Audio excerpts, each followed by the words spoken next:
Hey, deserving listeners, it's time to continue watching Angela and Michael. Let's see what's going to happen. Going to do what do you this want to with do? you. Back up. Ladies, are you trashy like this? You better believe I'm not going to lower all day myself. long. All day long. I'm not going to lower I am myself. trashy. And I love you, and I love Darcy.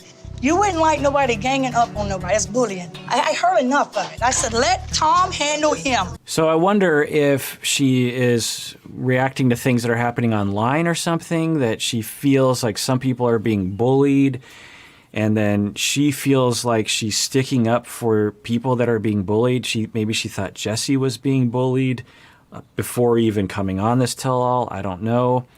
But it is an interesting reaction from her.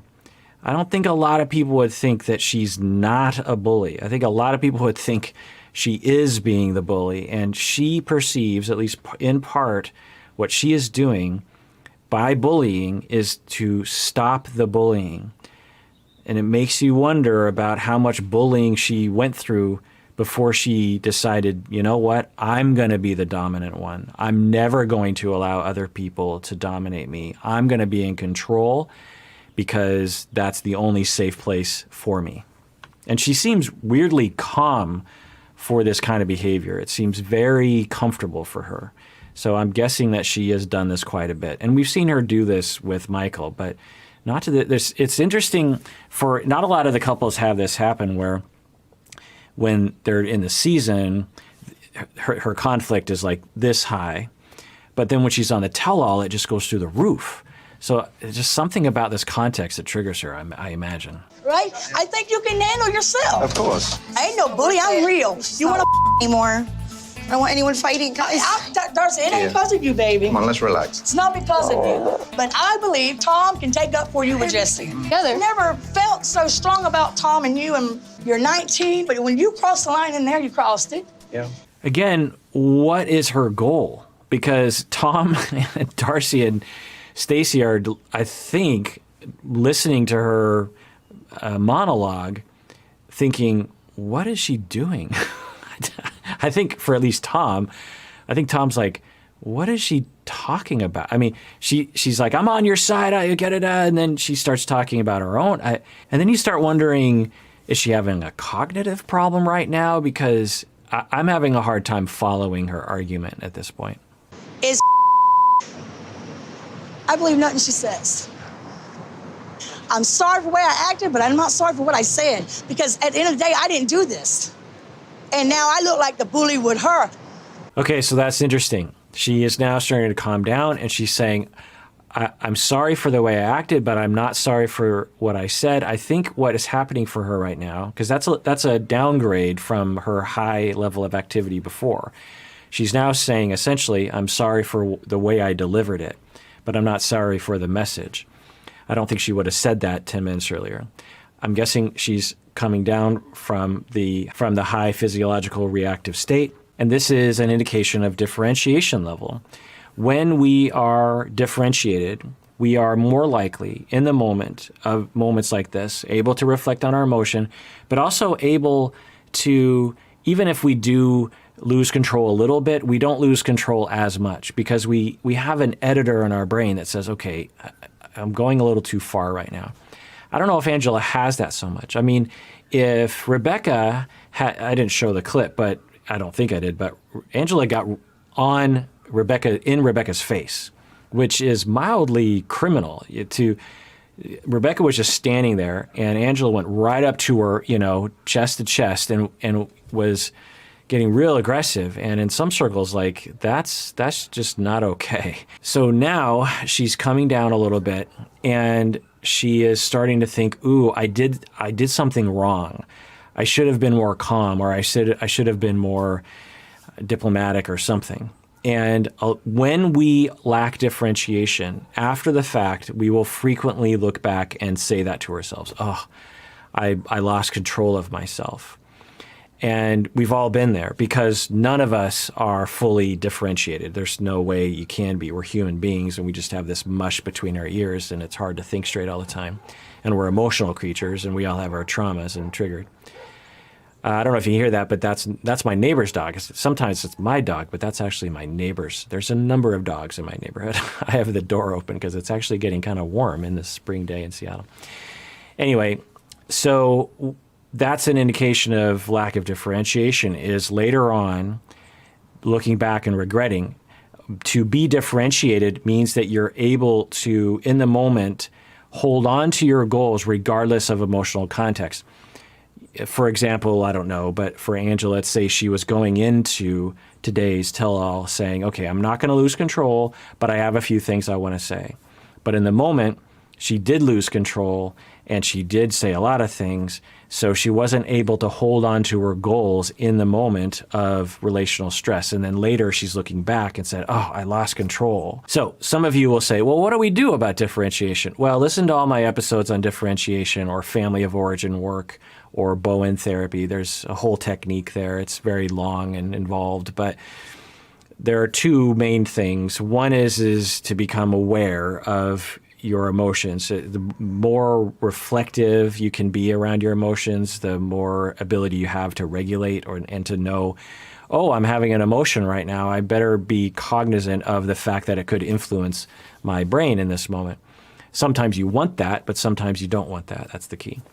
The other thing is to heal from and to raise our differentiation level overall by practicing differentiation with our family of origin, with our spouses and people at work. And learning that we have the power to do that, learning that we can trust other people with our own differentiation, that they won't punish us for being goal-oriented with ourselves.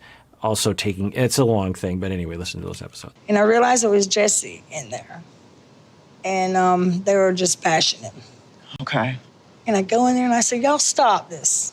And she's just mouthy. When she back talks me, and then Tim is like, you ain't got no business here. So that's an interesting narrative. She is saying that she's outside the room and she hears two people bashing Jesse, which you could say that's not a terribly inaccurate version of the story. Then she says that, look, and we see the way she even exhibited the way she said. She's like, I came into the room and I said, hey, you all have to take it easy. That is not what she said. She came in yelling and telling people to shut up. And when the woman said, can I say something? She said, you talk too much. You need to shut up. You need to, wouldn't even let the woman say anything, let alone say something that would provoke a possibly justifiable reason to tell someone to shut up. So it's an interesting narrative that she has in her mind, which I'm guessing she believes, and it's probably emotional reasoning, emotional observing. Whoa. Angela, why do you think Michael tells these lies? I think the reason he thinks it's not a lie because it's really harmless is what he's doing. Uh-huh. And he's protecting me from getting upset. So Michael... It's actually a really good description from Angela for Michael's lying. That's what I've been suspecting. And it's different from the narrative that she will have when she's triggered. But she's saying, I think the reason why he lies is because he's actually not doing anything wrong, but he's trying to manage my anger by telling me what he thinks I want to hear. I think that's why he's lying. I think that that's very true. It's not something she ought to take too serious with, but she gets too extreme about it. We get to extreme, Michael, because you lie. It's like, why do you keep doing this? Is it because I'm a white woman? Well, that's an interesting question. Is it because I'm a white woman? But so you could make a very good argument that both behaviors are causing each other. That the more aggressive she is, which she can be extremely aggressive and hostile, extremely hostile, one of the most hostile people we've seen on this show, that's going to cause him to be terrified of her such that it will trigger his response of finding any way out of that hostility, and lying apparently is one of the options available to him. Doesn't justify the lying, but he will lie to avoid, because he's so shy, so traumatized potentially by her anger and hostility, that he lies, and then that causes her to become very hurt and then very hostile with him. Doesn't justify the hostility, but you could see how those things work in tandem.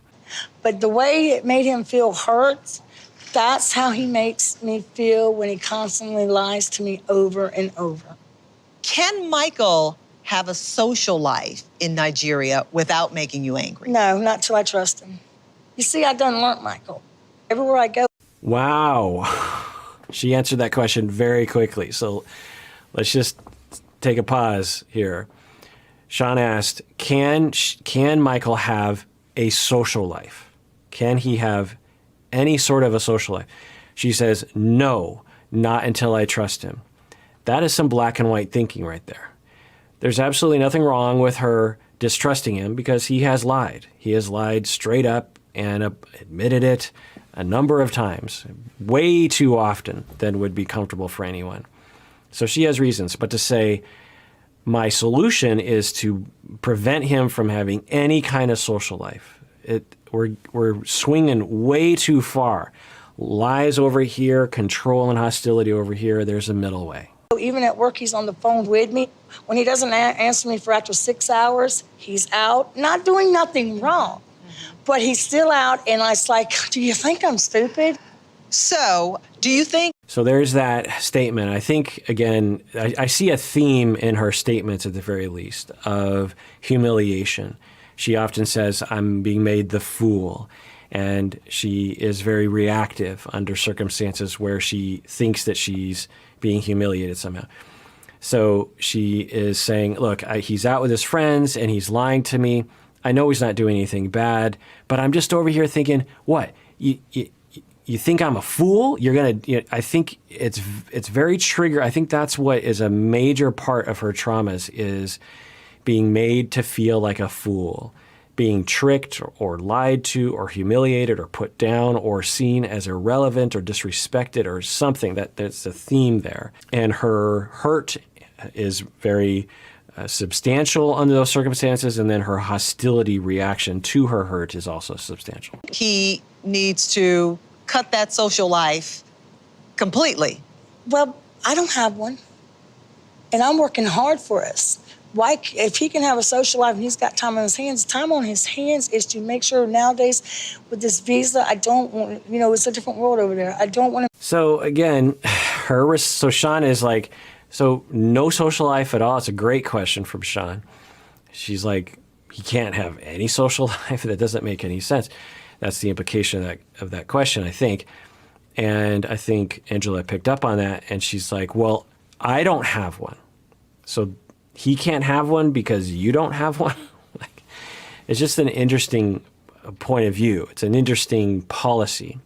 I mean, I always just try to step out because there's a normalization that happens with some of these couples where you just kind of get used to certain behaviors. But let's just imagine for yourself, I'm going to imagine for me. Let's say that for whatever reason, my wife I'm worried about something I'm worried that she's going to lie to me or something. So let's just say that I tell my wife, you can't have any friends. You can't hang out with your friends. You can't talk to your friends. You can have no social life. And then my wife says to me, well, why? I mean, I can have a social life and not lie to you. There's a middle way here. Well, I don't have a social life, so you can't have a social life. What?